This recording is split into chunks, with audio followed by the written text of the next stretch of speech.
vivimos en un mundo donde hay diferentes culturas, donde hay diferentes costumbres. Les platicaba la clase pasada que los rusos toman mucho vodka y es su costumbre tomarse un vasito de vodka. Mi papá nos comentaba que en Haití, igual, como hay mucha insalubridad en ese país, toman un vasito de vino. Entonces nos encontramos con un mundo multicultural. Y hoy en día hay muchos géneros de música y hay muchos que critican este tipo de que tiene que ser a fuerzas así. Y recordemos que Dios no nos hizo iguales a todos. No todos somos negritos. Bueno, como vimos la clase pasada, de tez brillante, ¿no? Los que son negritos. No todos son güeros, no todos son altos, no todos son chaparros. De hecho, cada persona tiene una manera de pensar. Hay una frase que dice, cada cabeza es un mundo. Entonces, viendo esa multiculturalidad de Dios, por eso es que desde el principio, cuando vemos la Torre de Babel, Dios... porque todos estaban unidos, era un solo pueblo, entonces ahí los dividió y les dio a cada uno su lenguaje, ya no se entendían, entonces se fueron apartando por culturas. Entonces vemos que desde ahí Dios empieza a mostrar esa multiculturalidad. Y muchos, recordemos, ayer estábamos en la oración, venga a la oración, hermano, y estaba el pastor Oscar dando una enseñanza y decía, ponía el acróstico de Cristo, ¿no? Es compromiso, renovación, inspiración, tarea de vida y oportunidad de vida. Santidad, ¿no? Le faltó la S. Y en renovación nos daba el pasaje de que renovemos nuestro entendimiento. Muchos se apegan al pasado y debemos ir renovándonos. Recuerde que va cambiando la cultura. Antes no se vestían como ahorita nos vestimos. Antes sombrerito, ¿no? Huarache, por la cultura que se desempeñaba. Y dice el manual, muchos en la iglesia rechazan este estilo de música, alegando que no es apropiada porque es del mundo. Dice mi papá, ¿qué es del mundo? La corbata que traes es del mundo, los tenis son del mundo, la coca es del mundo. Entonces, ¿por qué a unas cosas sí nos portamos religiosos y decimos, no, es que eso es del mundo, y en otras cosas no? Tenemos que tener ese equilibrio. Y nos da un ejemplo, dice, lo que no saben es que himnos traducidos que canta fueron compuestos al estilo de la música popular de su época, ¿no? Los coritos y todo eso lento fue porque estuvieron compuestas en el estilo de música popular de la época. Y dice, Charles Wesley, por ejemplo, usó la música de los bares para sus himnos. Y muchos ya se están persignando. Y dicen, no, es que tienen que ser coritos, es que lo de antes. Y ahorita nos está diciendo el manual un ejemplo. Hay unos coritos que él implementó música de los bares. ¿Pero por qué? Dice el manual. Él quería atraer a los borrachos escuchando música popular con letra cristiana, de modo que oyeran la predicación del evangelio. Por eso vemos muchos estilos de música y hay unos que se persignan con tal estilo de música. Y es una introducción, hermano, a lo que vamos a empezar a ver, porque debemos de renovar, o sea, tenemos que ser abiertos. Y es lo que decía mi papá. ¿Por qué se le quitó la denominación a la iglesia? Porque estamos dispuestos a recibirlas a los pentecostales, a los bautistas, a los presbiterianos, a los evangélicos, y que la enseñanza que nosotros estamos teniendo en este instituto es una teología sistemática, no denominacional, porque nos aferramos a los estilos de que es así y es así, pero vemos que la inspiración, que la luz, la iluminación de la palabra es progresiva, ¿no? Y es lo que nos ha enseñado nuestro pastor, que lo que antes sabían no estaba correcto. Recordemos el pueblo de Israel, ¿no? ¿Qué esperaban? Cuando les dieron la promesa del Mesías, ellos ¿qué esperaban? A un rey político, militar, que los sacara de la opresión de los romanos. Pero vino Jesús. O sea, la revelación que ellos tenían no era la correcta, sino que se fue iluminando a través de Jesús. Y es hoy que a través de Jesús Dios nos va a dar esa iluminación para crecer y avanzar. Porque hoy vamos a ver un tema muy importante, hermano, acerca de evangelizar y de la predicación. Y ahora sí vamos a comenzar con él. Ya acabé la introducción de 1 hora. Ahora vámonos al tema, ¿no? Vamos a ver la continuación de la misión de los gentiles. Hechos del 15 al 36 hasta el 18-22 van a ser los pasajes que vamos a estar leyendo. Así que prepare su Biblia en Hechos 15.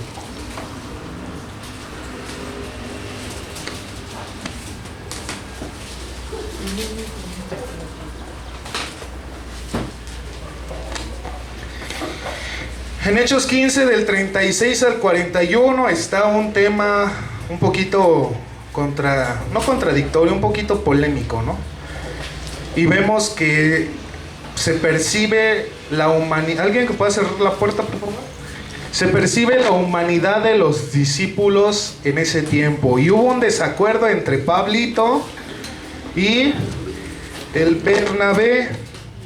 ¿Qué significa la palabra Bernabé? Bien, hijo de consolación. Del 36 al 41, vamos a sus Biblias y dice: después de algunos días, Pablo dijo a Bernabé: volvamos a visitar a los hermanos en todas las ciudades en que hemos anunciado la palabra del Señor, para ver cómo están. Y Bernabé quería que llevasen consigo a Juan, el que tenía por sobrenombre Marcos.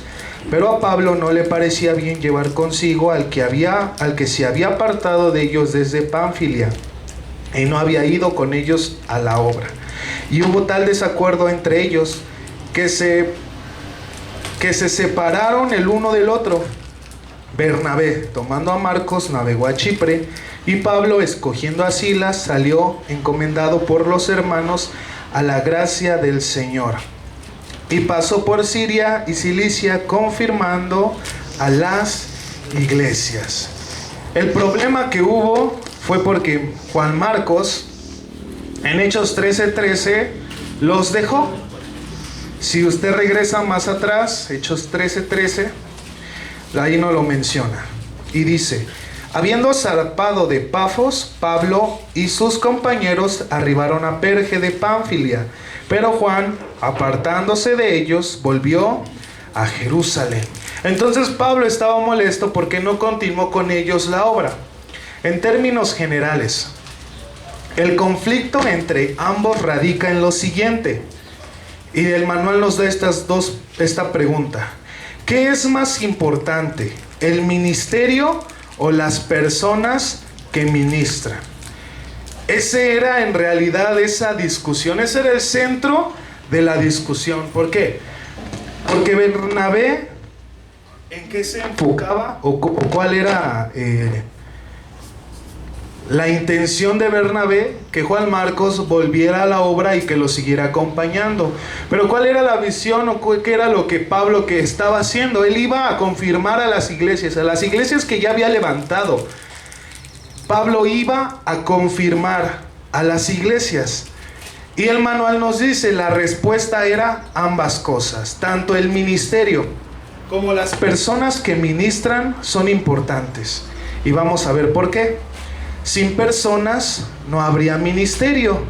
Si nos enfocamos exclusivamente en ellas, tampoco habría ministerio. O sea, ¿qué nos dice? Y el pastor Oscar es la frase que siempre dice: debe de haber un equilibrio. Si te enfocas mucho en algo, vas a descuidar la otra cosa. Es como, y de hecho este es el tema principal de la enseñanza de estos versículos que acabamos de leer, que nosotros debemos de ser equilibrados en todo, Porque muchas veces nos enfocamos tanto en el ministerio, que descuidamos la casa. Y de hecho debemos de tener prioridades. ¿Quién es tu prioridad número uno? Dios. La hermana hay que convertirse, ¿no? Dios es nuestra prioridad uno, tu relación con Dios. Y luego tu esposa, luego tu esposa o tu esposo, luego los hijos, luego trabajo y luego ministerio, ¿no? Y entonces vemos cómo en ese equilibrio, ¿por qué? Hay un pasaje en la Biblia que dice que el que no provee para su casa es peor que un incrédulo. Entonces, cómo Dios está poniendo los principios para que nosotros vivamos. Entonces esto era, dice Pablo, tenía la visión de evangelizar y establecer iglesias. Ese era lo que Pablo se enfocaba, en ir y evangelizar, predicar y establecer iglesias. Pero ¿qué tenía Bernabé? Bernabé tenía la visión de animar, preparar, discipular a las personas.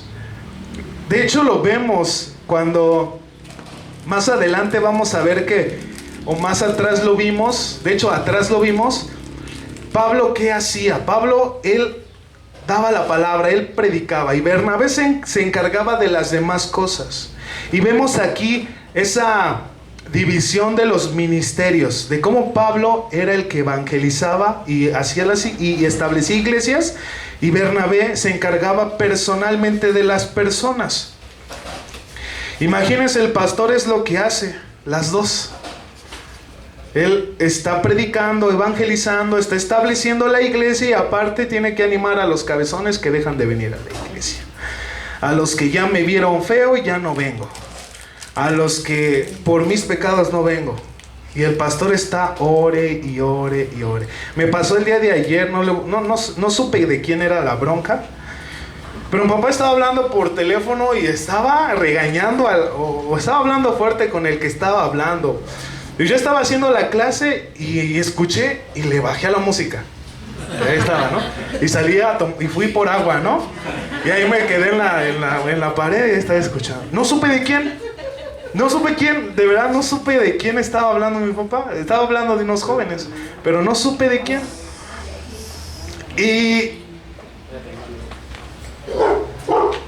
Y vemos cómo nuestro pastor está con la responsabilidad de la iglesia, de que se va a hacer un evento, de que esto, y luego aparte nuestros problemas, que tiene que orar por el cabezón, que aún no confía en Dios. Señor, ahí te pido para que levantes al hermano, para que aprenda a confiar en ti, no en el hombre, no en el dinero, sino en ti, porque tú eres nuestra provisión. Y tiene que estar con todo eso. Por eso es que se han establecido líderes para que le relajen la carga, el trabajo al pastor, porque si el pastor lo hiciera todo, hombre, ya. Porque Bernabé también podría ser como los líderes, ¿no? Exacto.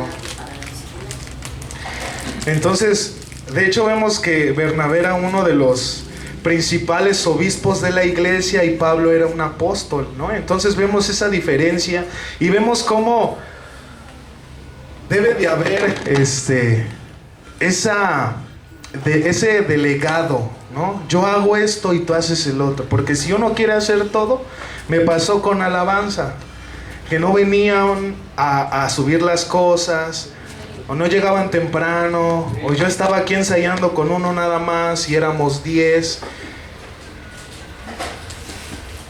hasta que le comenté, ¿no?, en la junta que hubo de alabanza, y todos dijeron lo que, se sacaron todo, ¿no? Así, ahí va, ¿no? Yo pienso esto, yo siento esto, y ya mi papá lo sentó, ¿no? Como que les metió un cachetadón y siéntate, ahora escucha, como Job y Dios, ¿no? Que el Job se estaba desquitando, Señor, que quién sabe qué, y entra Dios en escena, lo sienta y le dice, ¿dónde estabas tú cuando hice los cielos y la tierra? ¿Dónde? Y así, ¿no? Y hasta que entendieron y ya vienen, ¿no? Entonces nos damos cuenta cómo este problema Dios lo usó para un bien. Y es lo que nos enseña nuestro pastor. Hasta nuestros peores errores, ¿qué dice? Cumplen un propósito. Dice, Bernabé vio el potencial de Juan Marcos como algo más relevante que el ministerio de fortalecer a las iglesias. Pablo, por el contrario, se enfocó en ministrar a las congregaciones, considerando eso como más importante que hacer un esfuerzo especial para discipular a Juan Marcos y darle otra oportunidad. Entonces vemos esa diferencia, y es lo que les decía al principio, cada cabeza es un mundo, no, es lo que dice nuestro pastor siempre, no hay que copiarles a las iglesias, seamos únicas, diferentes. Si allá tienen panderos, pues que ellos las tengan, nosotros nada más banderas. Que si hay esto en la otra iglesia, pues ellos, nosotros somos diferentes. Eso es, porque no, como les decía, Dios por eso hizo gente diferente y no hay otro como tú en el mundo, y eso debería de darte identidad, valor de que no hay otro como tú. ¿Cuál fue el resultado de esta bronca? En primer lugar, que cuando se separaron, visitaron todas las iglesias. Bernabé fue a Chipre con Marcos y Pablo a Asia Menor con Silas. Entonces, a pesar de que hubo esa separación, cumplió un propósito. ¿Por qué? Porque se dividió el trabajo y ellos fueron a otro lado y Pablo y Silas se fueron a otro lado y se cumplió el propósito. El segundo lugar, el desacuerdo entre los dos hermanos no produjo división en la iglesia. Ellos no insistieron en aumentar su pelea para incluir a otros. O sea que la pelea se quedó personal entre ellos. Bueno, ¿sabes qué? No estoy de acuerdo contigo, tú por tu lado, yo por el mío, así acabó. Te sigo amando, pero ya tenemos ministerios diferentes, caminos diferentes. Y eso es lo que debe de haber en la iglesia, hermanos. Si hay problemas, si hay divisiones, si no pienso lo mismo que él, si eso lo mismo y no importa. Pero, y es lo que dice nuestro pastor, ¿qué nos une con la iglesia Manuel? ¿Qué nos une con la de, ¿cómo se llama? La de Alducin, Vida Nueva para el Mundo. ¿Qué nos une con los de Conquistando Fronteras? Cristo. Tenemos diferentes ministerios, pero estamos unidos con Cristo. Ellos están allá, nosotros acá. O sea, y dice, y hermano, de verdad que aprenda de nuestro pastor lo más que pueda. O sea, ya está grande mi papi. Ya está viejito, hermano. Y no sabemos cuánto tiempo Dios nos lo permita. Disfrútelo lo más que pueda. Ahorita que está con vida, pregúntele lo que quiera. O sea, mi papá, hombre, cuando yo voy en el carro que venimos a la maestría, a mí me viene platicando, ¿no? Y yo ni hablo porque mi papá está hable y yo digo, no, pues voy a aprender lo más que pueda. Hermano, nuestro pastor es así, usted lo invita a su casa y él va, o sea, y no por lo que le vaya a dar, sino porque en realidad nuestro pastor lo que nos va a dar a nosotros, el conocimiento, el aprendizaje. Porque al rato, como Jesús, como Moisés, cuando tuvieron que partir, ya había dejado a alguien. ¿Moisés a quién dejó? A Josué. Y Jesús a sus discípulos. Entonces vemos cómo aprovecha, hermano. Entonces esta pelea cumplió un propósito y fue personal. O sea, si tú tienes un problema con otro líder, con un hermano, resuélvelo personal. Como dicen en la frase mexicana, no hagas una tormenta en un vaso de agua. Platica con el hermano. O sea, yo la otra vez platicaba con René, con Santi, y les decía que a mí lo que me molesta es que como amigos no tengan la capacidad de que si yo les hice algo, vengan, oye, me hiciste esto. A lo mejor yo ni me di cuenta, ¿no? Y esa, ¿cómo se dice? Aparte de madurez, ¿no? Esa confianza, porque hay una amistad. Y si yo la regué, pues pueden acercarse, como todos en la iglesia se han acercado. Que no me gustan las alabanzas, acepto su comentario, hermano, pero pues no se va a hacer lo que usted quiera, ¿no? O sea, todo lo que hacemos en el ministerio de alabanza, pedimos dirección de Dios, de verdad, hermano. Estamos orando, Señor, ayúdanos, ¿qué vamos a hacer?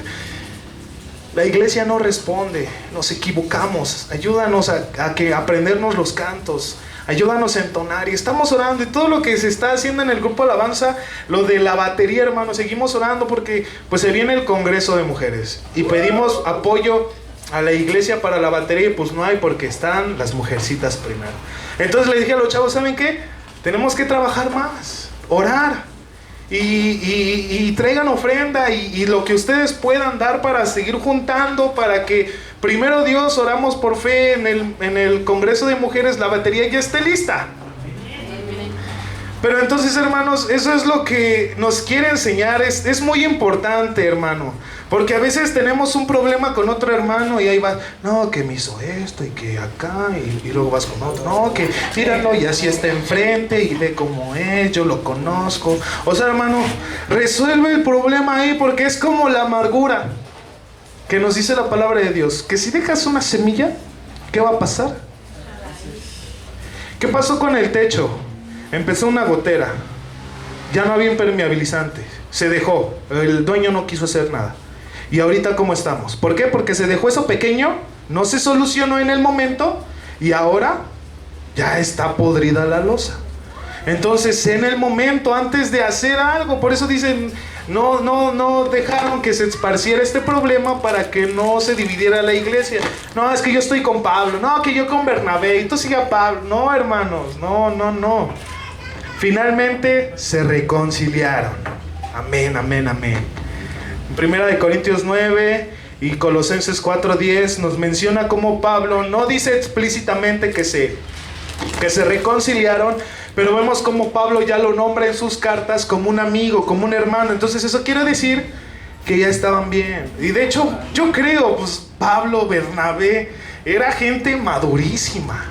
Entonces pequeña discusión no fue nada para romper su hermandad y su amistad en Cristo. La decisión de separarse e ir cada uno a un lugar diferente tal vez fue la manera sabia de resolver el conflicto, y Dios lo usó para bien. Por eso debemos de orar: Señor, tengo este problema, tengo esta diferencia con un hermano, ayúdame. Tenemos que pedir sabiduría, dirección, hermano, porque no somos guiados bajo nuestras emociones, ni nuestros sentimientos, ni nuestra carne. Somos guiados por el Espíritu Santo, pero si no oramos, ¿cómo, hermanos? Vamos a seguir leyendo. Entra en escena Timoteo 16 del 1 al 3. Vamos a leer. Después llegó a Derbe, ¿quién? Pablo y Silas, a Listra, y aquí había allí cierto discípulo llamado Timoteo, hijo de una mujer judía creyente, pero de padre griego, y daban buen testimonio de él los hermanos que estaban en Listra y en Iconio. Quiso Pablo que éste fuese con él, y tomándole le circuncidó por causa de los judíos que habían en aquellos lugares, porque todos sabían que su padre era griego. ¿Captó, hermano, la enseñanza que continúa ahorita? ¿Ya la captó en lo que acabamos de leer? ¿Qué dice Pablo de la circuncisión en sus cartas? ¿Y qué hizo? ¿Y qué hizo aquí? ¿Qué pasó? Vamos a seguir. Ahorita le seguimos. Pablo reclutó a Timoteo como compañero de ministerio. Para ese momento, el equipo de trabajo de Pablo constaba de 3 personas: Pablito, Timoteo y Silas.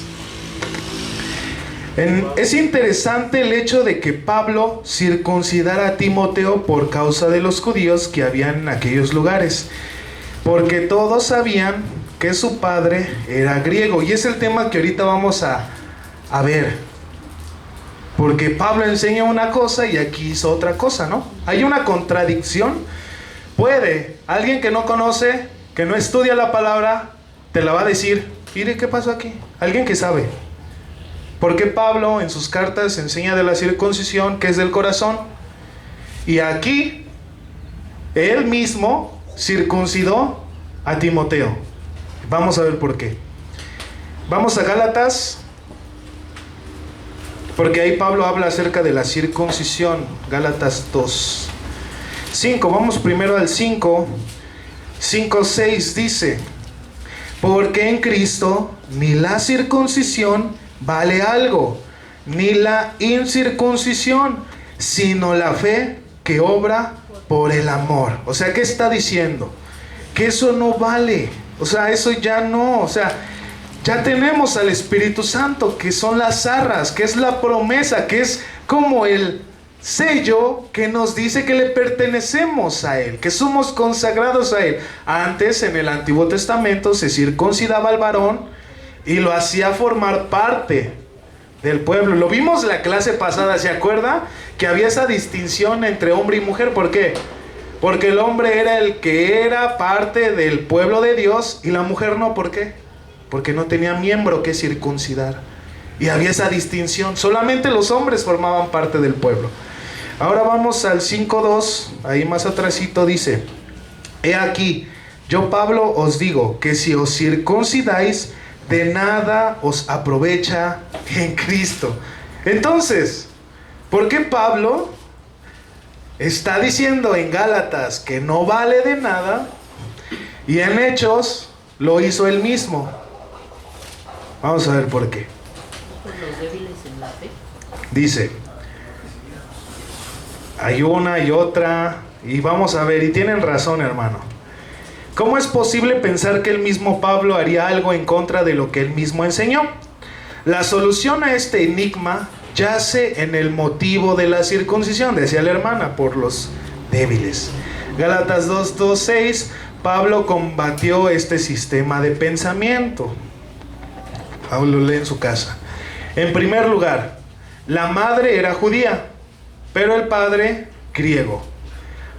A Pablo no le preocupaba la salvación de Timoteo, sino la de los judíos de la misma región que conocían al joven. El apóstol no quería poner ningún tropiezo la posible salvación de los hebreos que no habían creído todavía. Por eso circuncidó a Timoteo como parte de su estrategia misionera. Vamos a 1 Corintios 9, porque ahí está la base. Ahí está la base de la enseñanza. ¿Y por qué Pablo hizo esto?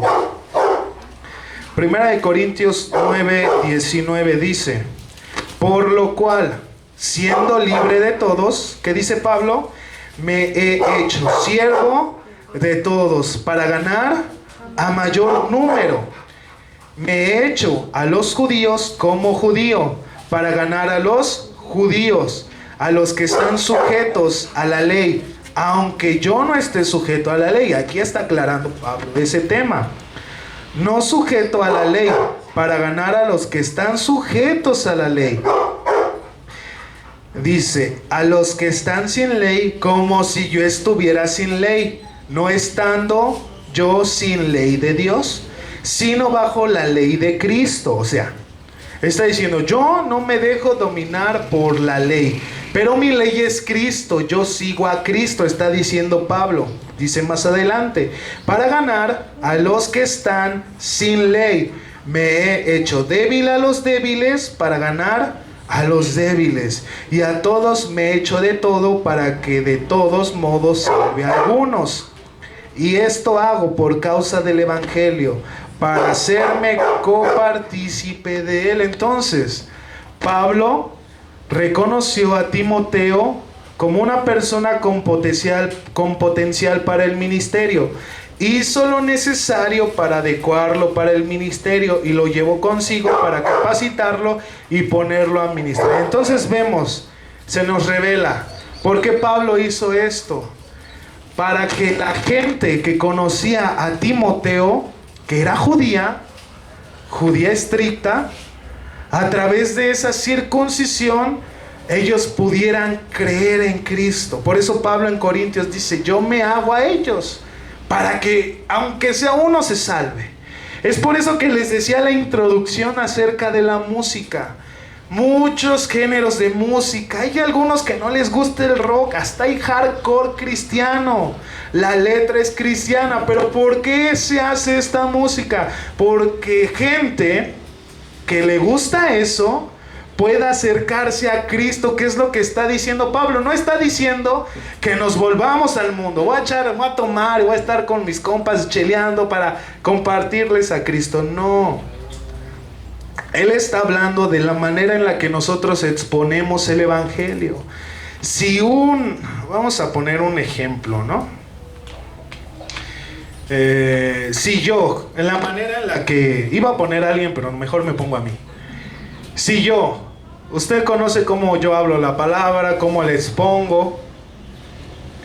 Si yo voy con unos viejitos acá religiosos, judíos, como los que está ahí representado, judíos ortodoxos, y les hablo el evangelio de esa manera como yo la doy, me van a tomar de loco, no me van a tomar en serio.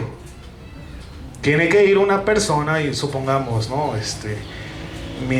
Miguel Núñez va y les predica a estos, su estilo de prédica va a ganar a muchas personas. Si yo voy con jóvenes o con personas como usted es joven, le estoy diciendo joven, hermano, y yo les hablo, ¿qué va a pasar? Que me van a entender. Marto, ¿qué hace? Se viste de cholo y habla acá bien tumbadote. ¿Para qué? Para hablarles a ese tipo de personas.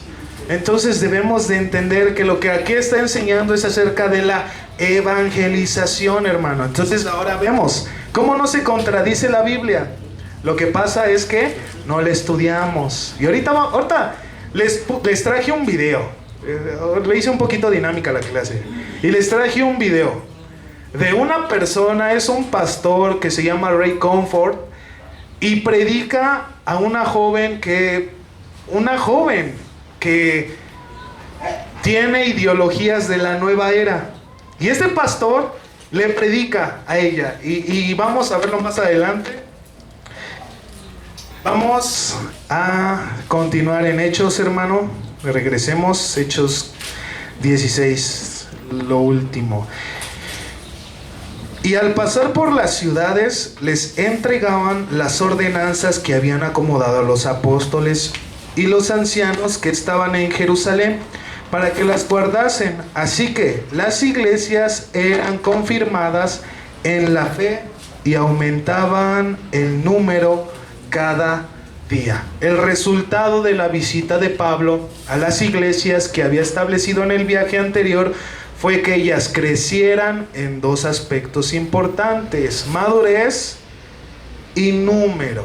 Y es lo que vemos y debe de haber en una congregación sana. Tiene que haber madurez, hermano. Madurez, madurez. Dile al que está a tu lado: madurez, madurez. Repítelo hasta que entienda: madurez, madurez, madurez, madurez, madurez, hermano. Y crecimiento, obvio, porque hay salvación. Por eso es que vemos una iglesia sana. ¿Por qué? Porque gente viene al evangelio, y otra porque es gente preparada, gente madura, hermano, que no por cualquier problema se va de la iglesia o que se enojó. O sea, me pasa. He visto, no voy a decir nombres, he visto hermanos en la iglesia y llegan el domingo con una cara, y uno dice: pues ¿qué no oró cuando se despertó? ¿Qué hace la presencia de Dios en uno? Lo leímos ayer en el Salmo 139, que nos da fortaleza su presencia. Nos levanta, nos llena de alegría. Y vemos la gente que viene así, que dice uno: no, pues no tiene una relación con Dios. Venimos atribulados. Más adelante vamos a ver cómo Pablo, cuando ya va a morir, bueno, no lo vamos a ver, sino que les voy a contar que estaba leyendo Timoteo, ¿no? Porque el viernes que me llamaron, me dieron un pasaje, ¿no? El de que nadie tenga en poco tu juventud. Y al final de segunda de Timoteo, Pablo le está escribiendo a Timoteo. Y al final de su carta le dice: estoy a punto de morir, de ser sacrificado. Van a cortar la cabeza. Pero ¿sabes qué? Mis ojos puestos en Cristo, el autor y consumador de la fe. Imagínese, estaba a punto de morir. ¿Y quién era su fortaleza? Cristo.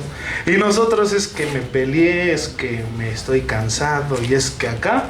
¿Y cómo venimos a la iglesia? Si se supone. O sea, yo hoy no me quería levantar, hermano. Me paré a las 6 para llegar aquí a las 7. Y me levanté, sonó mi alarma y yo: Señor, no me quiero parar. Y me puse a orar: Señor, dame fuerzas, dame fuerzas, porque no me quiero parar. Dame fortaleza, ayúdame. Y me levanté, o sea, terminé de orar, fui al baño y como nuevo, me lavé la cara y no me sentía cansado. Porque Él es nuestra fortaleza, Él es nuestro sustento cada día. Amén. Por eso es que lo tenemos que buscar todo el tiempo, hermano. Así que dile al que está a tu lado otra vez: madurez. Yo también me digo al espejo: madurez, Darby, madurez. El Espíritu Santo guía a Pablo. Vamos a leer Hechos 16 del 6 al 10. Dice: y atravesando Frigia y la provincia de Galacia, les fue prohibido por el Espíritu Santo hablar la palabra en Asia. Y cuando llegaron a Misia, intentaron ir a Bitinia, pero el Espíritu Santo no se los permitió. Y pasando junto a Misia, descendieron a Troas. Y se le mostró a Pablo una visión de noche. Un varón macedonio estaba en pie, rogándole y diciendo: pasa a Macedonia y ayúdanos. Cuando vio la visión, enseguida procuramos partir para Macedonia, dando por cierto que Dios nos llamaba para que les anunciésemos el evangelio. Dice Hechos 16:10. Es el primer versículo del libro que está narrando en primera persona del plural nosotros. Dice: cuando vio la misión, enseguida procuramos. Ese verbo está en primera persona del plural, indicando que fue en Troas donde el autor, ¿quién? Lucas, primeramente empezó a acompañar a Pablo. Ahora el equipo de trabajo incluía por lo menos Pablo, Silas, Timoteo y Lucas. Ahí vemos que es donde entra, no lo dice, pero a través de este verbo, en la forma que está escrito, nos habla que ya Lucas, el autor del libro, ya estaba con Pablo. Vamos a su manual, a la página 66, hermano. Quiero leerles hay que leer un párrafo que se me hizo muy importante. El último párrafo de la página 66, ¿ya está ahí? Dice: particularmente he tenido varios periodos en mi vida, está hablando el autor del manual, cuando el Espíritu Santo me guió cerrándome puertas. En otras palabras, trataba de hacer algo pensando que era la voluntad de Dios, pero las circunstancias me convencían de que me había equivocado. Desistía entonces y trataba otra cosa. No sabemos con exactitud cómo le comunicó el Espíritu a Pablo que no fuera a Asia ni a Bitinia, pero sabemos que finalmente lo guió a hacer la voluntad de Dios. Si usted está en una situación semejante, le está hablando a usted, el autor del manual, a usted y a mí. Si está usted en una situación semejante, podría confiar en que Dios le guiará a su tiempo. Lo importante es estar realmente dispuesto a hacer la voluntad de Dios y permitir con humildad que le guíe. Esto subráyelo, apúntelo, hágalo en un cartel y póngalo en su cama o póngalo en el techo arriba de su cama para que cuando se despierte vea esta frase.